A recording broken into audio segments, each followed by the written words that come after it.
Salam alaikum wa rahmatullah, chers frères et sœurs, ravi de vous retrouver sur la chaîne pour ce nouveau tutoriel. Alors aujourd'hui nous allons continuer sur Proxmox. La dernière fois nous avions vu comment mettre en place, comment installer Proxmox, n'est-ce pas? Comment présenter, on avait vu aussi la présentation donc, de l'environnement de Proxmox de manière très résumée, n'est-ce pas? Alors, sans plus tarder, aujourd'hui, nous allons parler un peu de stockage, n'est-ce pas, dans Proxmox. Alors, qui dit stockage fait allusion à quoi? Aux données, fait allusion aussi à quoi? Au système, n'est-ce pas, l'environnement, donc le système virtuel, n'est-ce pas? Alors, euh, le stockage aussi mise l'accent sur plusieurs caractéristiques, à savoir donc la haute performance, la disponibilité, euh, la rapidité donc de migration donc des données, la sauvegarde aussi. Donc toutes ces informations, donc toutes ces caractéristiques donc sont mises en exergue par ce qu'on appelle les systèmes de stockage.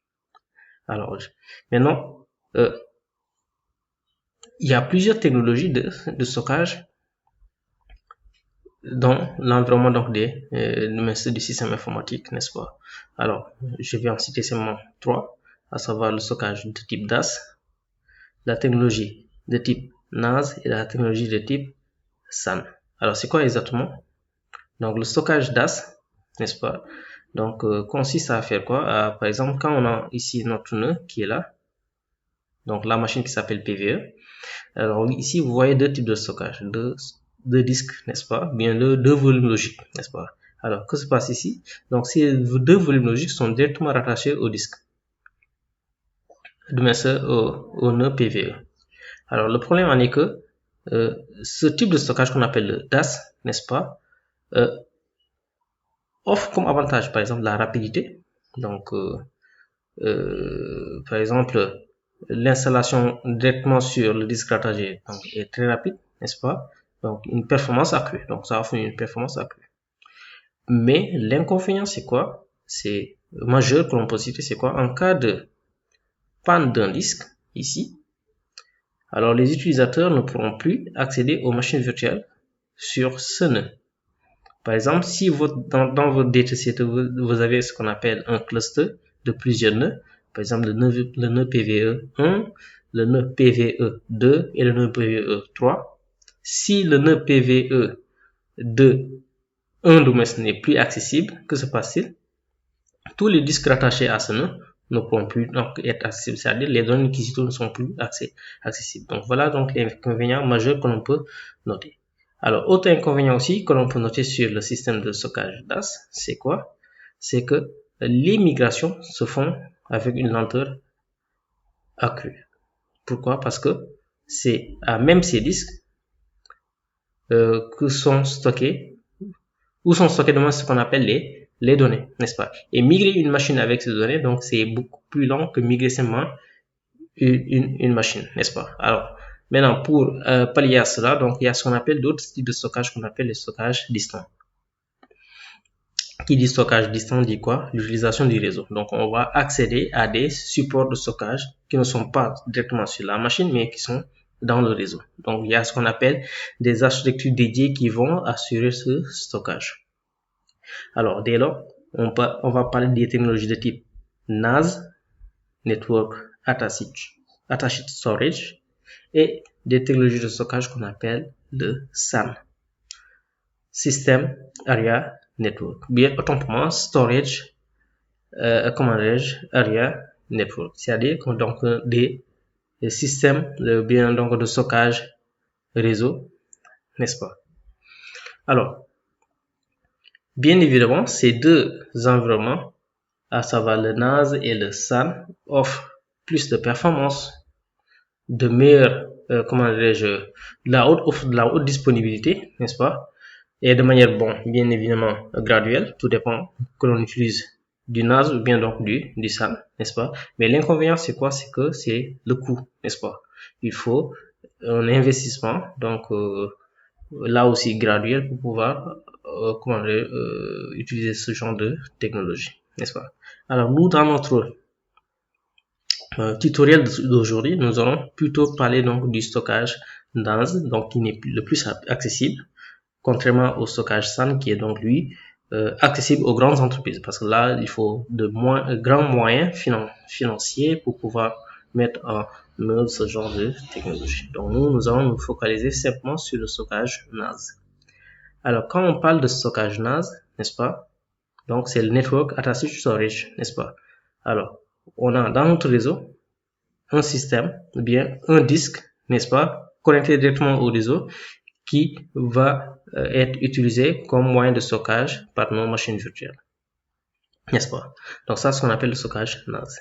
Alors ce stockage NAS maintenant utilise principalement deux types de protocoles. Bon, on va nous citer deux types de protocoles, à savoir le protocole SMB et sa variante CIF sous l'environnement Windows, et le protocole NFS dans l'environnement Linux, n'est-ce pas.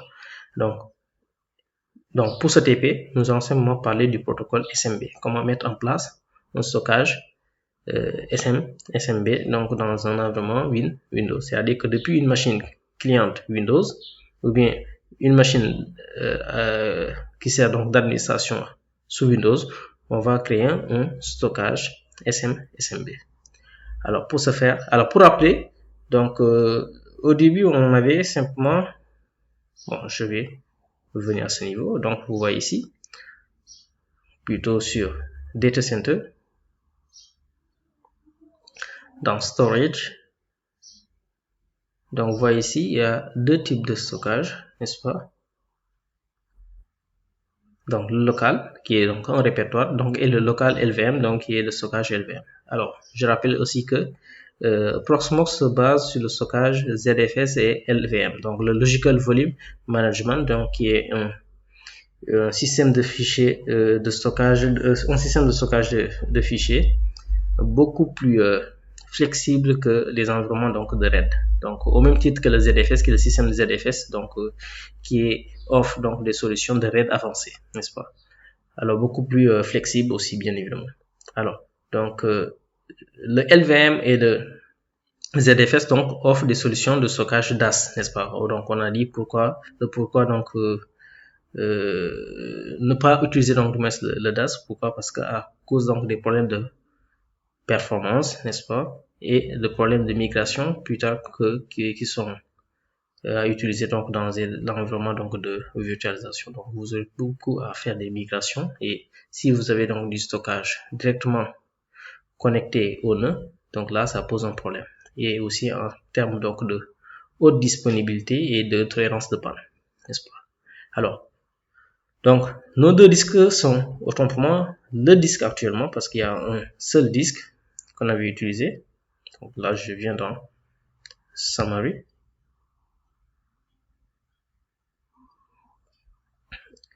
Alors au niveau du disque, autant pour moi, au niveau du système, vous voyez ici on a ce qu'il est. Voilà, donc on a notre support qui est là, qui a une taille donc de 24 Go. Donc on avait choisi simplement 24 ou 25 Go donc de disque, n'est-ce pas. Et sur ce même disque, n'est-ce pas, on ne peut pas y stocker des machines virtuelles, des conteneurs, etc. Donc là, ça va dépasser largement donc cet espace. Donc pour ce faire, nous allons nous utiliser un stockage réseau, n'est-ce pas. Alors pour configurer le stockage réseau, donc il nous faut au préalable bien évidemment avoir quoi, un système de stockage réseau.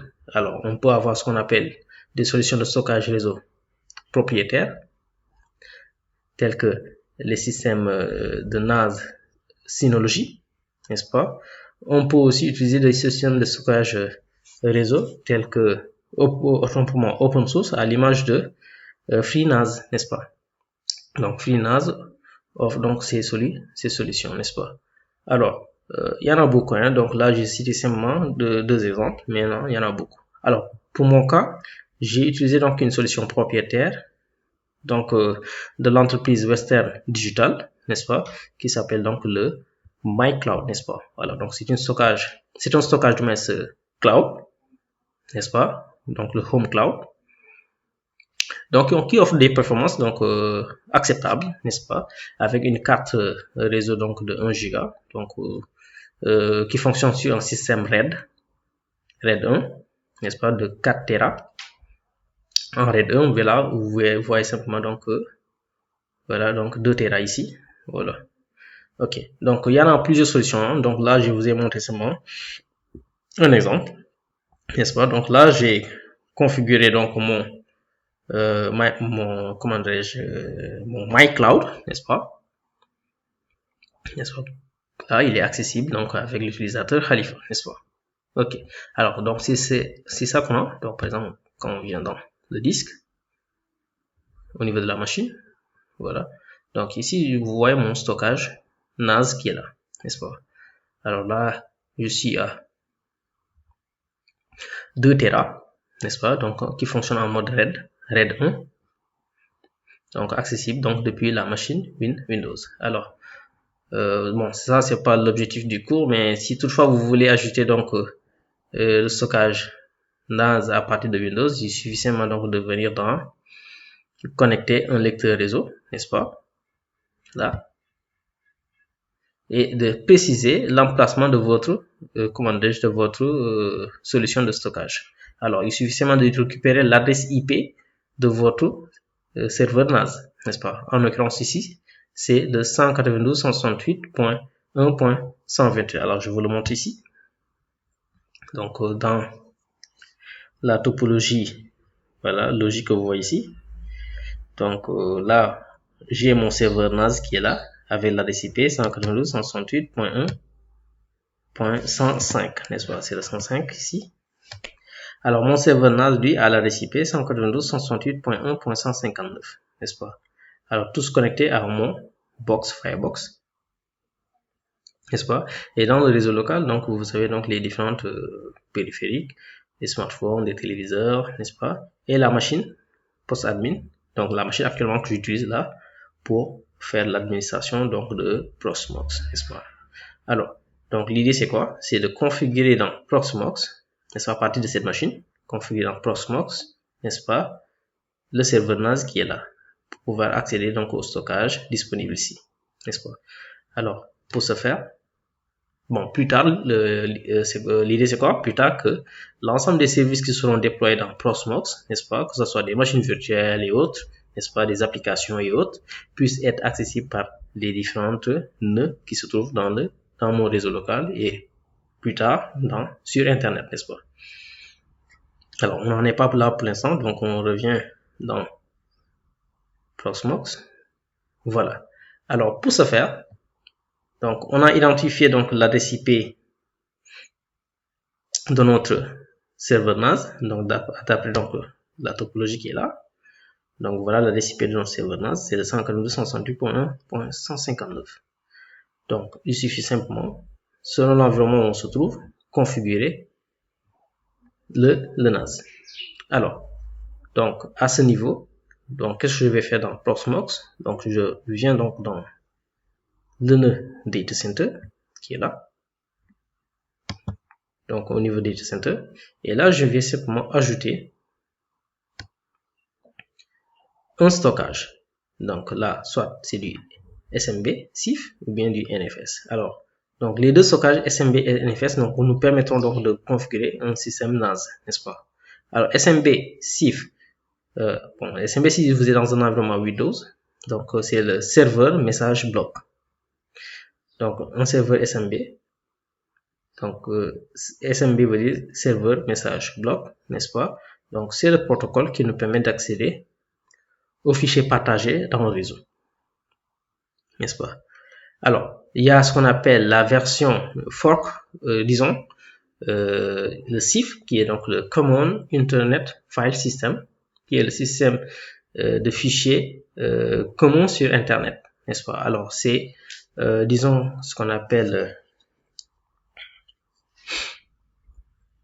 un fork donc de SMB, n'est-ce pas.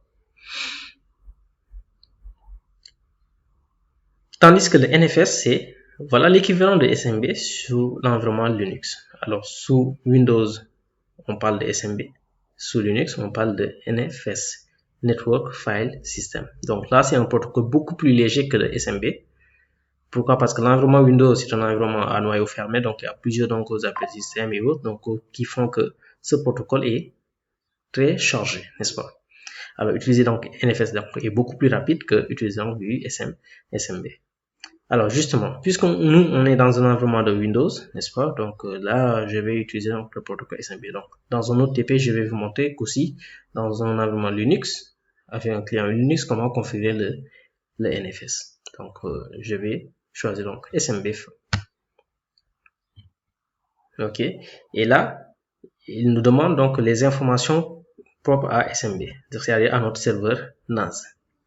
Alors, donc je rappelle ici qu'on est sur le serveur 192.168.1.159. Donc, qu'est-ce que je fais? Donc, je retourne dans Proxmox et là, je vais remplir donc les champs là.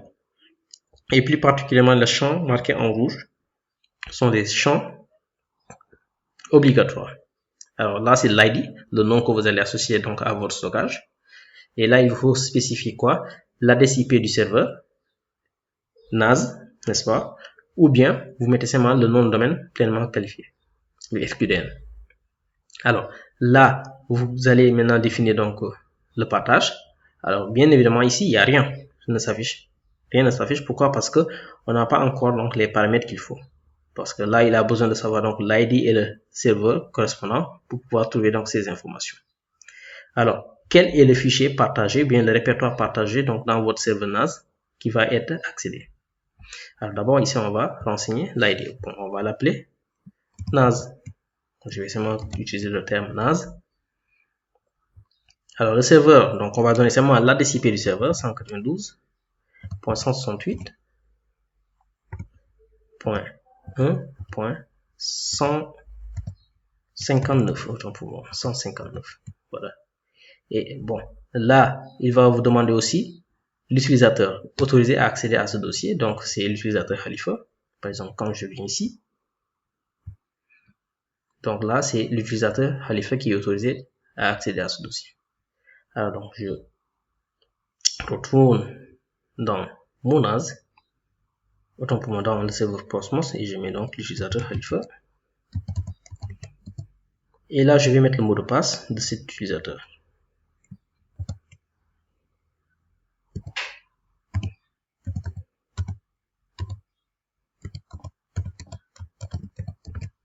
Alors, si toutes ces informations sont correctes, vérifiez au niveau donc du stockage NAS.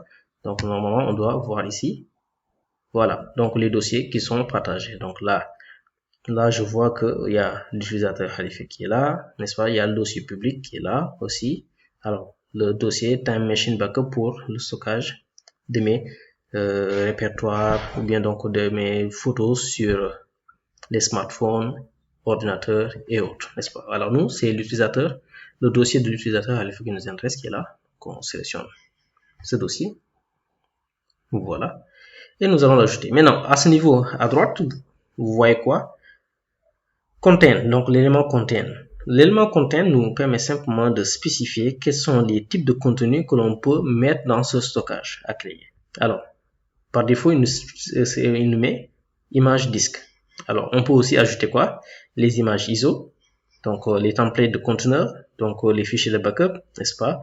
Les conteneurs, donc les fichiers d'import et les snippets, n'est-ce pas? Donc tout ça, on peut les ajouter. Alors, puisque c'est un stockage NAS, donc moi, je peux choisir de mettre aussi les machines virtuelles, donc les volumes de disque, les volumes, les conteneurs, par exemple, je peux mettre donc les conteneurs. Je vais choisir aussi les images ISO. Alors, bon, par contre, moi, je vais dire que les images, bon, les templates, je vais les enlever. Les images ISO, je vais dire que, voilà, je vais laisser directement à mon espace de stockage local, n'est-ce pas? Maintenant, tout ce qui est disque de machine virtuelle, n'est-ce pas? Tout ce qui est conteneur, donc je les mets là-bas. Et même tout ce qui est backup, voilà. Donc les fichiers backup, donc c'est très sensible. Donc je vais le mettre donc dans le stockage NAS, n'est-ce pas? Voilà. Maintenant, toutefois, vous pouvez revenir et modifier ces éléments. Alors donc là, c'est bon. Ok. Alors, donc, qu'est-ce que je vais faire? Donc, je vais simplement cliquer sur Add.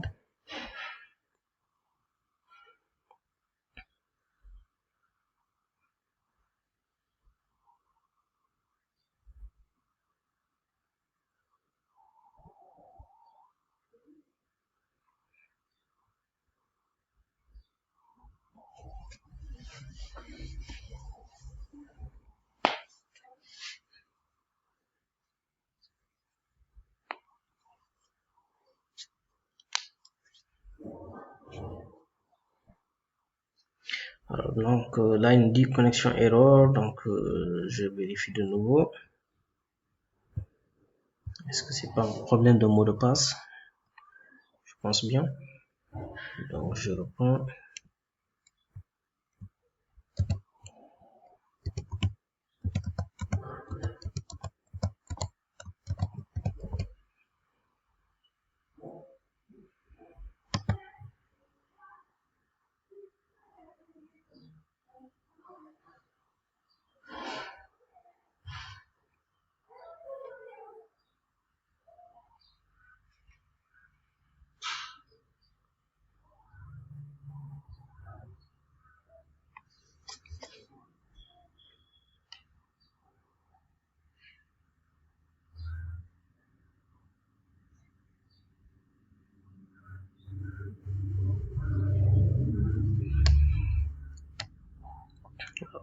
Ah, je pense avoir oublié le mot de passe.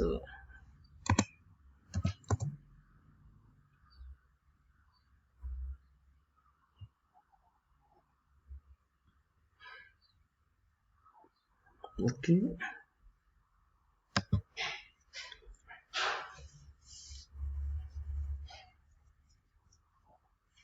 Alors, il me dit quoi? Create storage, fail connection, check storage NAS, fail system.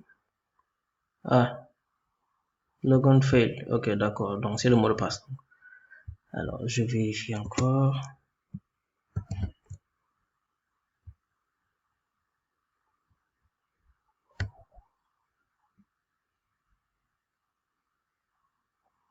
Voilà. Donc, cette fois-ci, c'est bon. Alors, si vous regardez bien, on a un nouveau stockage NAS qui est là, n'est-ce pas? Alors, regardez rapidement. Donc, Proxmox l'a monté sur un dossier, il lui a créé un dossier dans le répertoire MNT PVE NAS. Alors, on pouvait utiliser aussi la commande, donc avec la commande mount, n'est-ce pas? Choisir donc le répertoire, créer le répertoire directement et le faire. Donc là, automatiquement avec cette méthode, donc Proxmox nous configure donc ce répertoire NAS, donc dans le répertoire PVE qui se trouve donc dans NMT, n'est-ce pas? Alors, donc là, comme vous le voyez, c'est rapide. Alors, si on revient ici dans notre nœud PVE,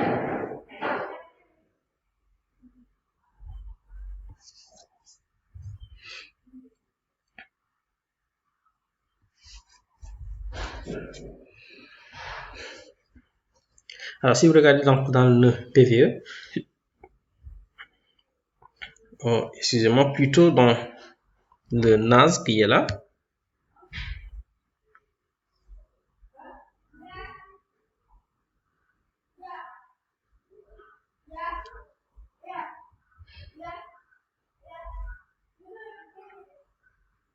voilà.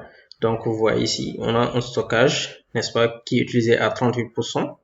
Et la taille totale, c'est quoi? C'est 2 Tera, n'est-ce pas? Donc on vient d'ajouter un nouveau volume, n'est-ce pas? Mais un volume NAS, n'est-ce pas?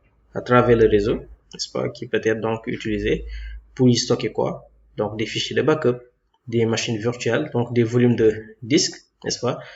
Des volumes de conteneurs, n'est-ce pas? Voilà. Donc voilà ce qu'il en est concernant donc la mise en place donc de nos stockages NAS, n'est-ce pas? Et facilement donc on pourra y stocker donc des machines virtuelles, faire l'installation comme il se doit. Alors donc pour ne pas trop faire durer donc cette vidéo, donc je vais m'arrêter là et prochainement nous allons voir comment mettre en place notre stockage toujours NAS avec l'environnement Linux, à savoir donc utiliser ce qu'on appelle un système de stockage NFS. Donc, automatiquement, le protocole NFS, n'est-ce pas? Donc là, le SMB, c'est dans un environnement Windows, comme vous le voyez. Ici, on est dans un environnement Windows.